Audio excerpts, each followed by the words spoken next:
মেয়ে বিয়ে দিছি, কিন্তু নাতিন আবার এখানে আসছিল বড়ির গাছতলা। আমাদের বড়ির গাছতলা, আমাদের বাড়িতে কেউ নাই, হয়তো মনে করছে যে নানি বাড়িতে কেউ নাই, দেখি বড়ি লোকে নিয়ে যেতে পোলাপান ছোটো মানুষ তো, তখন মনে করেন যে আইসা ও নাকি গেছিল ওই ধান খেতে, ওখানে আবার ধান করছে ছেলেটা,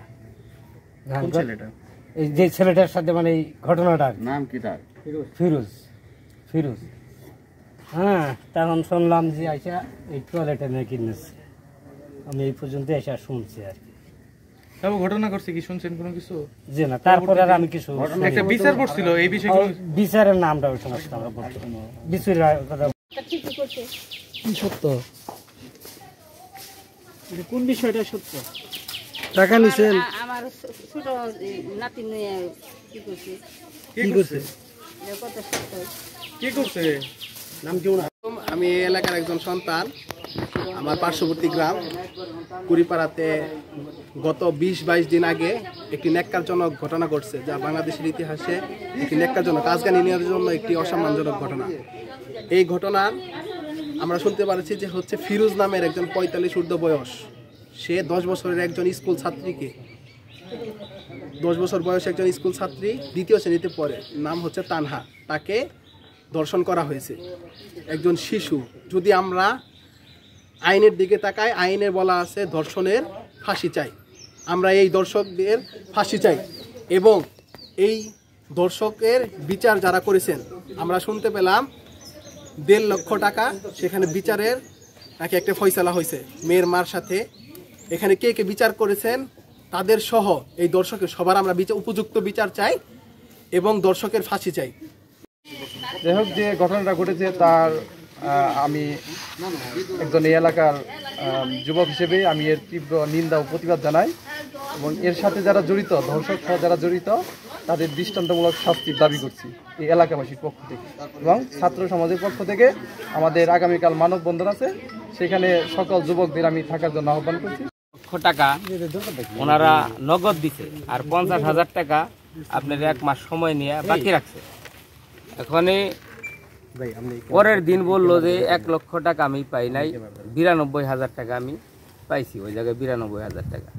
এটা আমার ডাকছিল, জিজ্ঞেস করলো যারা টাকাটা মানে নিছে, তখন আমি বললাম যে তখন তো আপনার টাকাটা গুইনা নেন নাই কে, এখন বলতেছেন। তো জিজ্ঞেস করি আমি, ঠিক আছে, জিজ্ঞেস করার পরে জানতে পারলাম, তারপর আমি বললাম না। এই বিচার কি আপনারা করছেন নাকি? আমরা বলতে আছে গ্রামের গণ্যমান্য অনেক লোকই আছে, আমরা তো অবশ্যই আছি। এখানে নূর ইসলাম মামা ছিল, বাবুল মামা ছিল, আনোয়ার ডাক্তার ছিল, আরো কিছু লোক আছে, আর জাহাঙ্গীর ভাই ছিল, আমার এক বড় ভাই ফাইজুদ্দিন ছিল। আপনি ছিলেন? হ্যাঁ, আমি ছিলাম।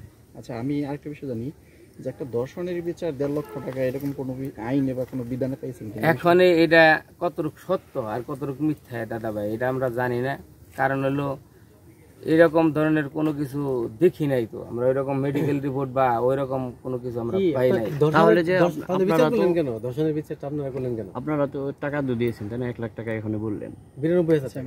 হ্যাঁ, 1 লাখ টাকা উনি জিজ্ঞেস করছে বিচারের মধ্যে যে যারা সত্য, যে তুমি কি অপরাধী নাকি, উনি বলছে আমি অপরাধী। কি অপরাধ করছে সেটা কিন্তু আপনি রায় দিলেন কিভাবে? কি করলেন, দর্শনের করলেন নাকি চুরি বা এরকম কোনো কিছু করছিলেন? এখানে বাচ্চা নিয়ে এই কথাটা হয়েছে, কিরকম ধর্ষণ কিনা এটা আমি জানি না, বাচ্চা নিয়ে এই কথাটা হয়েছে। বিচারটা কি নিয়ে বলছিলেন সেদিন? এইটাই কথা, মূল কথা, কিন্তু দর্শন হয়েছে কিনা এটা তো জানি না। উনি বলছে যে আমি অপরাধী, এটাই বলছে। উনির অপরাধের উপরে ভিত্তি করে বিচারটা করা হয়, মানে বোঝা যাচ্ছে সে দর্শন করছে। ওটা আমি বলতে পারি না, ওটা আমি বলবো কিভাবে? আমি শুনেন, আমরা কিভাবে নিলাম কোন? তারপরে এই যে আপনি পত্র পত্রিকায় লেখেন, ভালো কথা, আপনারা আসেন, এই যে না থাকে তার নামও লেখেন। যেমন লোক ছিল না আমাদের, লেখছে আলম ভাই উনি ছিল না, ইয়ানুস উনি ছিল না, খুরশেদ উনি ছিল না, ওনাগো নাম ওই জায়গায় জড়াইছে। আপনারা ছিলেন? এটা তো সত্য। হ্যাঁ, আমরা ছিলাম। দর্শনের বিচার আপনাদের করার এই অধিকারটা কে দিয়েছে? আমরা তো দর্শনের বিচার করি না। উনি বলছে যে আমি একটা অপরাধ করছি। কি অপরাধ করছে জানি না, বসলেন কেন? তাহলে অপরাধ ছিল এটা তো আমরা জানি না রে বাবা, আমরা কিভাবে বলি কোন বিচার রায় কিভাবে দিলেন?